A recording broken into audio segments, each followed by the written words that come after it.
नमस्ते, आप सभी का स्वागत है मेरे इस चैनल में चिराग एस्ट्रोलॉजी। और हम बात करेंगे एक नए विषय पर और वो बहुत इम्पोर्टेंट है। और 16 जुलाई से 16 अगस्त एक महीने का ट्रांजिट होने जा रहा है सूर्य महाराज का। सूर्य जो है वो बहुत इम्पोर्टेंट ट्रांजिट करते हैं। जब मकर में जाते हैं तो मकर संक्रांत होता है, और कर्क में जाते हैं तो कर्क संक्रांत बहुत इम्पोर्टेंट होता है। और कर्क जो है वो चंद्र का घर है और उसमें वो जा रहे हैं। तो यहाँ पर आपके लिए क्या इफेक्ट होगा और उसके क्या रिजल्ट्स मिलेंगे उसकी हम बात करेंगे। और ये बहुत इम्पोर्टेंट इसलिए भी है कि राहु की जो 5वीं दृष्टि है वो सूर्य पर पड़ेगी, तो ये थोड़ा ध्यान रखना है। और सूर्य अपने स्थान से, मतलब अपना जो घर है, जो वो 5 नंबर लिखा है सिंह राशि है, उसके मालिक है, और अपने घर से वो 12वें भाव में ट्रांजिट करने वाले हैं एक महीने के लिए। तो इसमें क्या इफेक्ट रहेगा उसकी हम बात करेंगे। और मैंने ऑलरेडी जुलाई मंथ का वीडियो दिया है और शनि वक्री के वीडियोस दे दिए हैं। अगर आपने नहीं देखे तो देखिए, डिटेल्ड चीज़ें हैं और ऐसे ही डिटेल्ड वीडियोस मैं आपके लिए लेके आ रहा हूँ। इसलिए आपको मेरा चैनल चिराग एस्ट्रोलॉजी लाइक करना है, शेयर करना है, सब्सक्राइब करना है और बेल आइकन ज़रूर दबाएं ताकि आपको तुरंत मिल जाए। सो यहाँ पर सूर्य मेष लग्न और राशि के लिए अगर बात करें तो मेष के लिए चतुर्थ भाव है, 4th हाउस, जहां पर 4 नंबर लिखा है वहां पर सूर्य आ रहे हैं 16 जुलाई से 16 अगस्त तक। तो सूर्य यहाँ पर जो स्थिति में आ रहे हैं वो बहुत इंपॉर्टेंट है आपके लिए। 4th हाउस जो है वो सुख भाव है आपके जीवन में। देखिए, सारे प्लैनेट्स के अलग अलग इफेक्ट, आपको लगेगा ये कुछ हो रहा है और वहां से क्यों ऐसा हो रहा है, यहाँ सब अच्छा चल रहा है यहाँ पर थोड़ा क्यों अटक रहा है, तो उसके रीजंस ये सब होते हैं। तो आपका सूर्य जो है वो चतुर्थ भाव में, सुख भाव में, पंचम भाव का मालिक होकर, तो अच्छी स्थिति है, लेकिन राहु की वहाँ दृष्टि है। तो अब क्या होगा कि आपको थोड़ा, मेष वालों को थोड़ा ध्यान देना है अपनी प्रॉपर्टी से रिलेटेड मैटर्स में। ज़मीन, मकान, वाहन, माता, उसमें क्या होगा, आपको अच्छी प्रॉपर्टी भी मिलेगी और 2 ऑप्शन मिलेंगे, एक अच्छा होगा एक नहीं अच्छा होगा। सो यहाँ पर जो भी जैसे राहु वाली प्रॉपर्टीज़ हों जिसमें थोड़ी जगह अच्छी ना हो, आसपास में कुछ ऑब्स्टेकल्स हों, उस डॉक्यूमेंट्स में प्रॉब्लम्स हो वो सारे, और दिशा में प्रॉब्लम हो, वास्तु सही नहीं हो, ऐसी प्रॉपर्टीज़ में मत जाइएगा। और सूर्य आपको कुछ देना चाहेगा, लेकिन उसमें आपको ये सारी चीज़ें क्लैरिटी करनी है कि भाई ये अच्छी है तो सूर्य के हिसाब से। अदरवाइज सूर्य पे भी दृष्टि है राहु की और सूर्य को थोड़ा इफेक्ट हो रहा है। संतान भाव का मालिक है, तो पंचम भाव में प्रेम, विद्या, संतान और स्टॉक मार्केट आता है, उसको आपको ध्यान रखना है। सो ये बहुत इंपॉर्टेंट ट्रांजिट है। आपको शॉर्ट टर्म के निर्णय नहीं लेने। सूर्य फास्ट प्लेनेट है, शॉर्ट टर्म के सोच समझ के निर्णय लेने हैं। अचानक से आपके बच्चों का स्कूल ट्रांसफ़र किया, या उनको लगा कि मैं जॉब ट्रांसफ़र करूं, या फिर आप स्टूडेंट है आपको लगता है मैं ये कर लूं, नहीं, ये मंथ में जो चल रहा है वो चलने दीजिए, कोई बड़े निर्णय मत लीजिए। सबसे बड़ी बात बहुत इंपॉर्टेंट है, बहुत अगर ऐसा है कि भाई कुछ इलाज नहीं है इसका और करना ही पड़े तो भी 2-4 लोगों की राय लेके शांत मन से कीजिएगा। शॉर्ट टर्म में कुछ भी बड़े निर्णय ना ले, और संतानों का ख्याल रखें, और आपका स्टॉक मार्केट में ध्यान रखें, शॉर्ट टर्म के हिसाब से ना जाए। और आपको प्रेम के मामले में थोड़ा अजब रिजल्ट्स मिल सकते हैं, या आपके पर्सनल चार्ट पे और दशाओं पे भी डिपेंड करेगा कि आपके कनेक्शंस जो बनेंगे, रिलेशनशिप जो होंगे, उसमें कहीं ना कहीं डिस्कनेक्ट होना, और जहां कनेक्ट होंगे वो सही ना हो, ऐसा भी हो। सो ये ध्यान रखिएगा। वृषभ की हम बात करेंगे तो वृषभ वालों के लिए ये बहुत इंपॉर्टेंट है, क्योंकि इनके 3rd हाउस में ये सूर्य का ट्रांजिट होने वाला है 16 जुलाई से 16 अगस्त तक। तो ये एक महीना जो है वो आपका सूर्य 3rd हाउस में रहेगा। 3rd हाउस जो है साहस, पराक्रम का है, इंटरेक्शन का है, HR, मीडिया, आपके ब्रदर सिस्टर का है। तो उनके साथ कोई भी भाई बहन के साथ बड़े निर्णय लेके, बड़ा इन्वेस्टमेंट करके नहीं करना चाहिए। हाँ, भाई बहनों के लिए अच्छा है, उनको अगर जॉब चाहिए, सरकारी नौकरी चाहिए, ऐसा कुछ है तो उनके लिए अच्छा होगा। लेकिन आपके लिए वो थोड़ा टफ है कि आपको जॉब के लिए अच्छा है, लेकिन भाई बहन से आपको बेनिफिट नहीं है। आपको सरकार से लाभ हो सकता है, लेकिन आपको रिमोट एरिया में जाना पड़े, कहीं अपने होम टाउन से या घर से दूर जाना पड़े, ये एक पर्टिकुलर महीने में आपको अगर कोई जॉब मिलने वाला है तो। और नए साहस पराक्रम में मैं ये कहूँगा कि आप डॉक्यूमेंट्स में क्लियर रहिएगा। आप जहाँ भी डॉक्यूमेंट्स में गलती करेंगे तो आपको प्रॉब्लम्स आ सकती है, बड़े वेंचर में, बड़ी चीज़ों में।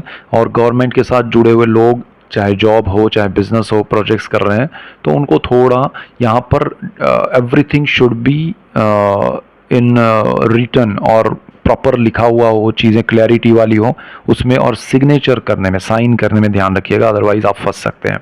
सो यहाँ आपके लिए थोड़ा ध्यान रखना है। और सुख भाव का मालिक है सूर्य, आपका चतुर्थ भाव। तो ज़मीन, मकान, वाहन, माता, ये सारी चीज़ों में एक 50-50 रहेगा, नेगेटिव नहीं है उतना आपके लिए वो, लेकिन थोड़ा चीज़ें देख के कीजिएगा, समझ के कीजिएगा, सिर्फ इतना ध्यान रखना है, कोई डरने वाली बात नहीं है, समझना है कि यहाँ पर नेगेटिव नहीं है। फोर्थ हाउस आपके लिए उतना नेगेटिव नहीं होगा जितना थर्ड हाउस होगा, जहाँ सूर्य पर राहु की दृष्टि है। सो साहस बड़े नहीं करने हैं, ठीक है। इसके बाद हम बात करेंगे मिथुन के लिए। सो मिथुन के लिए सेकेंड हाउस जहाँ पर 4 नंबर लिखा है, वो मिथुन राशि और लग्न के लिए सेकेंड हाउस जो है वो, वहाँ पर सूर्य की स्थिति है। सूर्य, ये सेकेंड हाउस जो है एंटायर फैमिली है, धन संचय है, वाणी है, और सूर्य वहाँ पर बैठेंगे। सूर्य अग्नि है, पावर है। सो आपकी वाणी जो है उसमें नेगेटिविटी हो सकती है, बढ़ सकती है। सो बी कूल, रिएक्शन नहीं देना है, शांत मन से आगे बढ़ना है, ज़्यादा एक दूसरे से बातों में या शब्दों में उलझना नहीं है, वाणी को प्रयोग शांत मन से कीजिए। दूसरा, यहाँ पर आपके धन संचय जो है उसको कुछ मत कीजिए, आपके सेविंग्स वहीं पर रहने दीजिए। लालच में आके ये करके वो किया, वो छोड़ के वहाँ गए, तो वो मज़ा नहीं आएगा। तीसरी चीज़ ये है कि आपको बहुत परिवार के साथ जो बातचीत हो रही है, जो रिलेशनशिप है, उनके साथ जो चीज़ें हो रही है, उसमें थोड़ा ध्यान रखिएगा, मन शांत रख के कुछ लेट गो वाली चीज़ें रखिएगा तो अच्छा रहेगा। मिथुन के लिए परिवार का सपोर्ट रहेगा, लेकिन स्थितियां ऐसी हो सकती है कि उनको परिवार से दूर जाना पड़े। अब सपोर्ट है बट परिवार कुछ कर नहीं सकता, ऐसी स्थिति भी आ सकती है। तो आपको थोड़ा ये समझना है, उनके साथ कनेक्शन में रहना है, बॉन्डिंग में रहना है, और मॉरल सपोर्ट ज़्यादा उनका मिले वो ध्यान रखना है, ये एक चीज़ है। दूसरा, आपका थर्ड हाउस का मालिक होकर सूर्य वहाँ बैठेगा। सो थर्ड हाउस जो है ना वो साहस पराक्रम का है, ब्रदर सिस्टर का है, इंटरेक्शन का है, पब्लिक रिलेशन का है। और आपकी वाणी जो है वो फंसी हुई है, राहु की वहाँ नज़र है, सूर्य वहाँ आ रहे हैं, तो यहाँ पर आपकी वाणी से इंटरेक्शन जो चीज़ें हो रही है उसमें थोड़ा ध्यान रखिएगा। साहस पराक्रम में भी थोड़ा डॉक्यूमेंट्स वगैरह देख के कीजिएगा। और बड़ी चीज़ों में आपको लाभ हो सकता है अगर आपने क्लैरिटी के साथ, और जहाँ मेहनत का काम है, जहाँ डॉक्यूमेंट्स क्लियर है, जहाँ सरकार का ये है कि भाई ये अप्रूव्ड है, अप्रूव्ड यानी कि रूल्स के हिसाब से सही है, तो वो चीज़ आपके लिए पॉसिबल बनेगी, अच्छे से बनेगी और उसमें सफलता मिलेगी। जहाँ रूल्स सही नहीं हो रहे हैं, जहाँ डॉक्यूमेंट सही नहीं है, जहाँ लीगल चीज़ें नहीं हो रही है, और जहां आपकी वाणी सही नहीं है, वो चीज़ें आपके लिए लाभदायी नहीं होगी। ये एक महीना ध्यान रखिएगा। ब्रदर सिस्टर के साथ थोड़ा अनबन हो सकती है, प्रॉब्लम्स हो सकते हैं अगर आप के बीच में क्लैरिटी जो भी कर रहे होंगे साथ में उसमें नहीं रही तो। और बाकी सब चीज़ों में परिवार भी है, ब्रदर सिस्टर से खासकर इंटरेक्शन में बड़े उसमें न जाए तो अच्छा है। इसके बाद अगर हम बात करें तो कर्क वालों के लिए आपकी राशि में सूर्य महाराज 16 जुलाई को आ रहे हैं, और वहाँ पर राहु की भी दृष्टि है।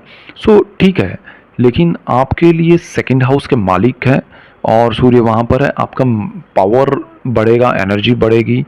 नेगेटिविटी आपको परेशान ना करे वो ध्यान रखिएगा, नेगेटिव थॉट्स परेशान ना करे वो ज़रा ध्यान रखिएगा। आपका मॉरल हाई रहेगा, पावरफुल रहेगा, आपकी एनर्जी बहुत बढ़ेगी, आप सही दिशा में सोचेंगे। बट वो सोचा हुआ कोई भी निर्णय बनना यानी कि एग्जीक्यूशन होना वो प्रॉपर होना चाहिए, तो वो चीज़ में आप ज़रा ध्यान रखिएगा। जहाँ से आपने प्रॉपर एग्जीक्यूशन किया तो आपको लाभ होगा, और इसके लिए आपको सूर्य की पूजा, उपासना, अर्चना करनी चाहिए, मेडिटेशन करना चाहिए। स्ट्रॉन्ग आप पॉजिटिविटी या उस एनर्जी को आप संभाल पाए, सूर्य जो आपकी राशि में, आपके लग्न में आ रहा है। तो और सेकंड हाउस जो है एंटायर फैमिली है, तो परिवार से जुड़े हुए कार्य आपको करने पड़ेंगे, परिवार के लिए करने पड़ेंगे, परिवार से आपको लाभ होगा, आपके धन संचय बढ़ेंगे, आपके लिए एक कहें कि सामाजिक तौर पे आपका रुतबा बढ़ेगा, और आपकी वाणी का प्रभाव बढ़ेगा।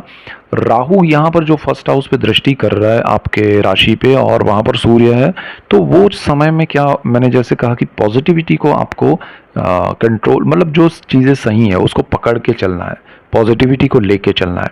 और जहाँ नेगेटिव थॉट्स आते हैं तो वहाँ सोचिएगा कि नेगेटिव इसलिए आ रहा है कि वो कि वहाँ मेहनत नहीं है, वहाँ कुछ सही तरीके से नहीं हो रहा है, इसलिए हो रहा है। जहाँ आपको हार्डवर्क और सच्चाई ईमानदारी होगी, वहाँ आपको डेफिनेट बेनिफिट होगा। और गवर्नमेंट से, सरकार से आपको लाभ हो सकता है, सरकारी नौकरी मिल सकती है, सरकारी प्रोजेक्ट्स मिल सकते हैं, उससे लाभ होगा और बेनिफिट आपके धन संचय में ज़्यादा होगा। वाणी के प्रभाव से आप जीतेंगे, तो आपके लिए ये समय बहुत बहुत अच्छा हो सकता है। थोड़ा बहुत ध्यान रखिएगा, बाकी कोई नेगेटिव नहीं है और बाकी सबके लिए भी अच्छा है। हम इसके बाद वाली राशियों के लिए नेक्स्ट वीडियो में देखेंगे। सो ऐसे ही डिटेल्ड वीडियोस मैं आपके लिए लेके आ रहा हूँ और इसलिए आपको मेरा चैनल चिराग एस्ट्रोलॉजी लाइक करना है, शेयर करना है, सब्सक्राइब करना है, जिससे आप सबको लाभ हो और आप सबको लाभ होगा तो मुझे खुशी होगी। बेल आइकन जरूर दबाइएगा। So that's it for today. Keep watching Chirag astrology. Thank you for watching. God bless you and goodbye. Thank you.